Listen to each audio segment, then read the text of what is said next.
Bom dia, irmãos. Vamos hoje continuar aqui olhando para as verdades desse livro.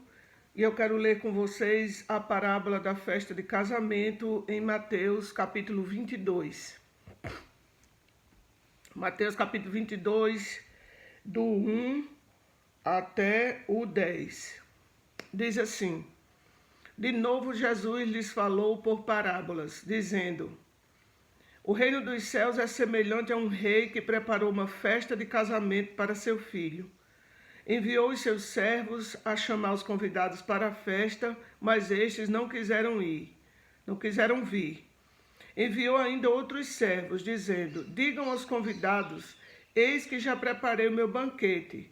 Os meus bois e animais da engorda já foram abatidos, e tudo está pronto. Venham para a festa. Mas os convidados não se importaram e se foram, um para o seu campo, outro para o seu negócio. Outros, agarrando os servos, os maltrataram e mataram. O rei ficou furioso e, enviando as suas tropas, exterminou aqueles assassinos e incendiou a cidade deles. Então disse aos seus servos: A festa está pronta, mas os convidados não eram dignos. Vão, pois, para as encruzilhadas dos caminhos e convidem para o banquete todos os que vocês encontrarem. E saindo aqueles servos pelas estradas, reuniram todos os que encontraram, maus e bons, e a sala do banquete ficou cheia de convidados. Então, irmãos, o primeiro subtítulo que nós vamos meditar hoje é a necessidade do colírio celestial. Aqui Ellen White nos diz: as igrejas necessitam ungir os olhos com o colírio celeste, a fim de que possam ver as muitas oportunidades de servir a Deus que se acham ao seu alcance. No sermão de ontem, lá no final da cantata, o pastor Fernando deixou um ponto muito claro, que a principal coisa que o cristão precisa ter é clareza. Clareza do que deve fazer, do que deve falar, a clareza de sua missão, a clareza de quem ele é, do que ele precisa fazer nesse mundo. Qual a missão que ele deve cumprir? O cristão precisa ter clareza. E para isso, Jesus diz claramente lá em Apocalipse: vocês precisam comprar de mim o colírio para ungir os olhos, para que vejam, para que tenham olhos espirituais e vejam que tempo estão vivendo e o que precisam fazer para cumprir a missão.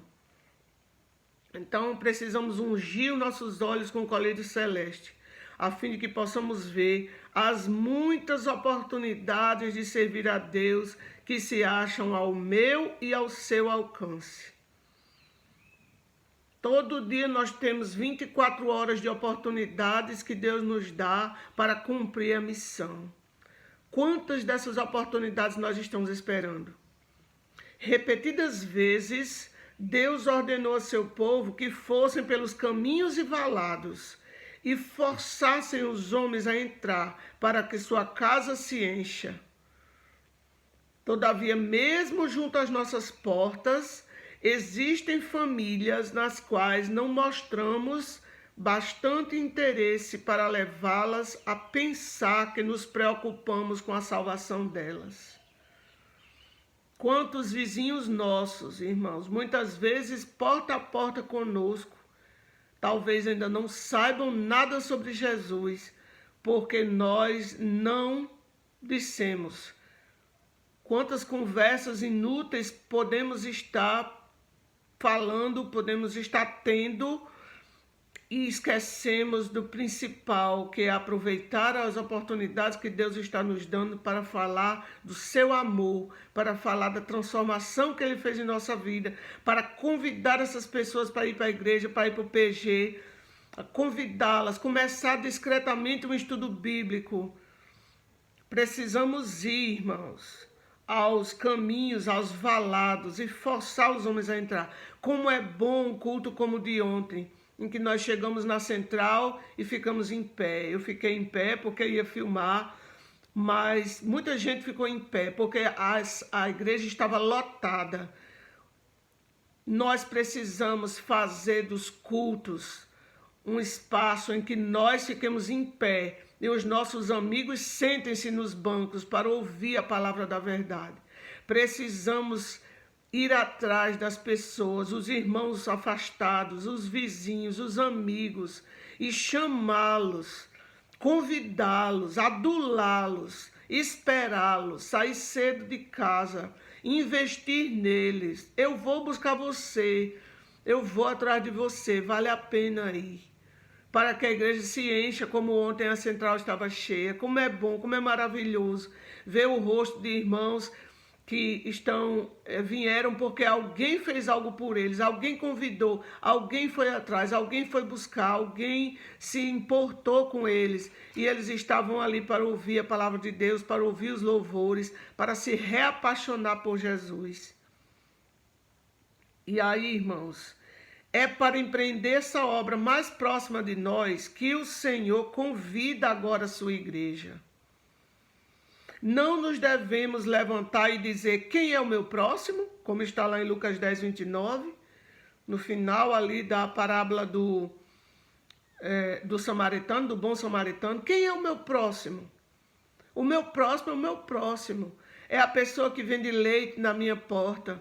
É a pessoa da mercearia da esquina que eu vou comprar 1 quilo de sal. É a vizinha que está varrendo a calçada quando você desligar aqui e for varrer sua calçada. A vizinha está varrendo a calçada, ela é o seu próximo. É aquela pessoa que está na frente da fila lá no posto de saúde. É a pessoa lá da feira onde você vai comprar uma penca de banana. O seu próximo é a pessoa que Deus colocar na sua frente hoje.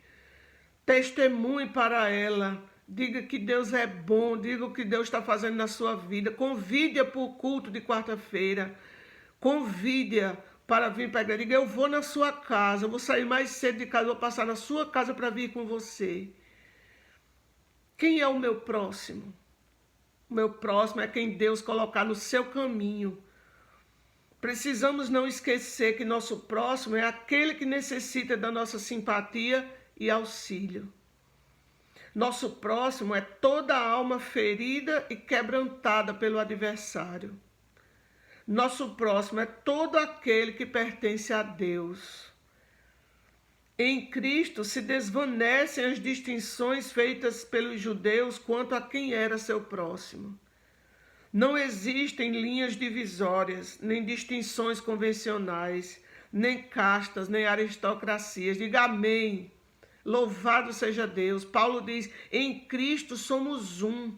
Não há homem ou mulher, judeu, grego, cita, escravo, livre, pois todos em Cristo somos um.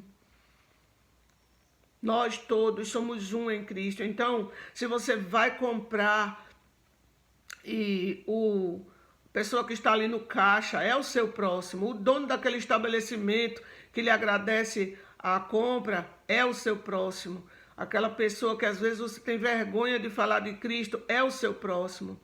Deus tem palavras de verdade temperadas com sal para lhe dar. Se cada um de nós orar e pedir a Deus que nos dê essa ousadia de falar de Cristo, de dizer uma frase de esperança. Se a pessoa reclama, você diga, mas há uma esperança, Jesus está voltando. Esse mundo mal vai ter um fim. Vamos nos preparar para encontrar Jesus, porque ele está vindo e todo olho verá. Amém? E aí, irmãos, por outro lado, há o fanatismo e um frio formalismo na igreja. Satanás está agora operando com todo o seu poder insinuante e enganador, a fim de desviar os homens da obra da mensagem do terceiro anjo, a qual deve ser proclamada com grande poder. Então, quando o inimigo vir que o Senhor está abençoando o seu povo e preparando-os para discernirem os seus enganos, ele operará com o seu magistral poder para introduzir fanatismo por um lado e, por outro lado, frio formalismo, a fim de que consiga colher uma messe de almas. Misericórdia, Senhor, que essa profecia não se cumpra em nenhum de nós, nem o fanatismo e nem o frio formalismo. O fanatismo é aquelas pessoas que levam aos extremos, mas são ocas por dentro, são apenas fanáticas, mas no fundo do seu coração não amam a Jesus. O frio formalismo são aquelas pessoas que vão para a igreja, não falta um culto, mas é tudo por um hábito, é tudo por um costume. Na verdade, não tem a essência da adoração, não tem o discernimento de que estão ali para adorar a Deus, Não cantam, não se envolvem, não se empolgam, não pregam o evangelho, entra ano e sai ano, vão para a igreja, mas não falam são crentes, são cristãos, agentes secretos de Deus. Ninguém sabe que ele é crente, ele não testemunha no trabalho, ele não testemunha na vizinhança, ele não testemunha em lugar nenhum. Ninguém desconfia que ele é crente, até porque hoje, como foi dito aí em estudos anteriores, Ellen White também falou nisso, muitas vezes os cristãos estão do mesmo jeito dos mundanos, se vestindo do mesmo jeito, conversando as mesmas conversas, se envolvendo nas mesmas coisas, e aí ficam indo para a igreja só por um mero formalismo. Senhor, misericórdia de nós, misericórdia do teu povo, Senhor. Não deixe, Senhor, que nós caiamos nessa armadilha de Satanás. Aqui diz que Satanás operará com magistral poder. Quantos de nossos irmãos vão para a igreja, mas sua mente está cheia do mundo? Está pensando naquele filme da Netflix que assistiu, naquela série, naqueles vídeos sem nenhum fundamento, sem nenhum proveito, que assistem, sua mente fica, como diz as palavras da própria Ellen White, obnubiladas. As mentes estão obnubiladas, estão travadas, as mentes estão cheias, lotadas de mundo, lotadas do mundanismo, e não tem clareza para entender as verdades espirituais que estão sendo proclamadas. Ó Deus, tem misericórdia do teu povo. Então, irmãos, nós temos a necessidade urgente do colírio celestial. Cumprimos esse colírio através da oração, do estudo da sua palavra, do estudo dos materiais que nós temos. Busquemos a Deus com avidez, para que nós nunca caiamos nem no fanatismo e nem no frio formalismo de ir para a igreja só por costume. Amém, irmãos? Clamemos a Deus por isso.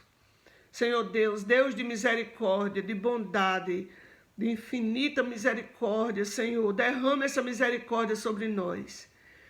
Enche-nos, Senhor, do teu Espírito. Nós clamamos pela chuva serôdia do teu Espírito sobre nós. Enche-nos de poder, Senhor, para que possamos ter uma religião viva. Vivamos um cristianismo vivo, Senhor. Que possamos ter a consciência da tua presença na nossa vida e da missão que o Senhor nos dá. Porque aquele ex-endemoniado gadareno ou gerazeno, o Senhor enviou ele para a família dele, para ele pregar, e ele pregou nas 10 cidades que formavam a região de Decápolis. Ele saiu de cidade em cidade proclamando: olha quem eu era, olhe quem Jesus me tornou, Jesus me libertou, venham comigo conhecer quem é Jesus. Então, Senhor, aquele ex-endemoniado pregou nas 10 cidades ali ao redor. E nós, Senhor, estamos pregando para quantas pessoas? De quantos demônios o Senhor nos livrou? De quantas cargas do pecado o Senhor nos libertou? A quem estamos falando, Senhor? Dá-nos o colírio celestial, o teu Espírito Santo, para ver, para perceber, Senhor, o tempo urgente que estamos vivendo. E para também nos lembrar da missão que o Senhor nos dá lá em Mateus 28, 19 e 20. Ide, pregai a toda criatura, batizando-as em nome do Pai, do Filho e do Espírito Santo. O Senhor nos dá uma missão, Senhor. O Senhor quer encontrar servos fazendo a missão, cumprindo a missão até o fim, falando do teu amor, testemunhando da tua bondade. Não nos deixe, Senhor, cair no fanatismo e nem no frio formalismo. Não nos deixe, Senhor, ir para a igreja somente para cumprir uma tabela. Não nos deixe ir para a igreja somente porque o nosso nome está lá na escala. Não nos deixe, Senhor, ir para os cultos e preparar um sermão e ensaiar um louvor somente para cumprir a lacuna que está lá preenchida com o nosso nome.